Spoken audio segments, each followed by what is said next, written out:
All right, we are back here with our friends from Chesapeake Bay Academy to talk about something called executive function and how it relates to your cognitive processes. You know, those folks who are just very organized and it comes very naturally to them, and then there are those folks who really seem to struggle with those kinds of things when it comes to executive function. So joining me today to talk more about this is Danielle Melee-Taylor. She's the Clinical Director of Assessment from the Diagnostic Assessment Center at Chesapeake Bay Academy to talk a little bit more about executive function. I think the good news is we all have that executive assistant we think we need. We just need to get it to work for us because it's in our brain. Absolutely. Good morning, Carrie. Good morning, and congratulations too. I stumbled a little bit over your name because it's your brand new name, so congratulations on your wedding. Thank you so much. Yes.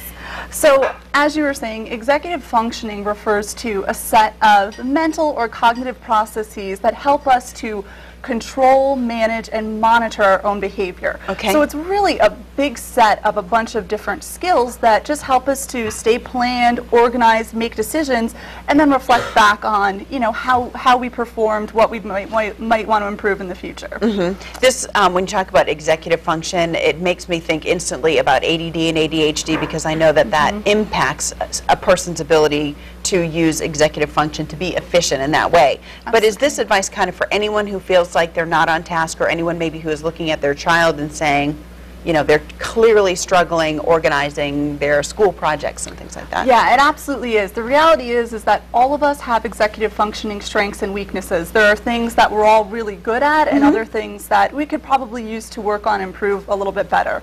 You know, for example, one executive functioning skill is planning. So your ability to project into the future and say, I want to achieve this goal and this is how I'm going to do it. Yeah. Another is organization. So keeping your work area neat, you know, things together. And I can tell you myself personally, I'm excellent at planning. Yeah. Not so good at organization. Right, so it's a matter of finding, you know, your strengths, your areas of need, and then coming up with ways to help yourself, you know, enhance those weaknesses and to find strategies to work better with them. I know you've got a recommendation, a couple of things that folks can do to try to train and improve their executive function, and a book that you recommend. Absolutely.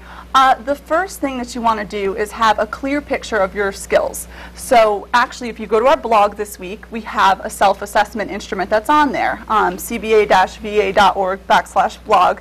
You can go and take this quiz and see what are your strengths, what are your needs. You want to start there so you know where to focus your energies. Once you have that figured out, then you can decide, okay, what kind of strategies can I use to help myself?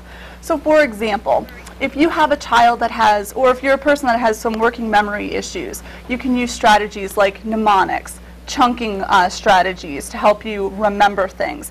With kids, you can play games like Monopoly and Clue that enhance working memory and reasoning, things of that nature. So there are some fun ways to do things and help, and there are some ways that are, you know, more formal strategies you can use. All right, the book that you brought with very quick before we run out of time. Yes, this is an excellent book, Smart But Scattered. It's very helpful. It has lots of real-world plans and solutions to help you teach your kids how to do things like control their emotions, become more organized, plan for the future, things of that nature, and also does a great job of just explaining the executive functions. Yeah. Also, if you're interested in learning more, we're hosting a free workshop on executive functioning on Tuesday, May 22nd at the Central Library in Virginia Beach from 6 to 8 p.m. And people can come there to get more information as well. All right, and as always, you can get more information at the cba-va.org. That's the website. There's a great blog at the website as well, and we'll put the information about that seminar as well and the Diagnostic Center at CBA at our website, 497-6200. Danielle, thank you very much. Thank you so much.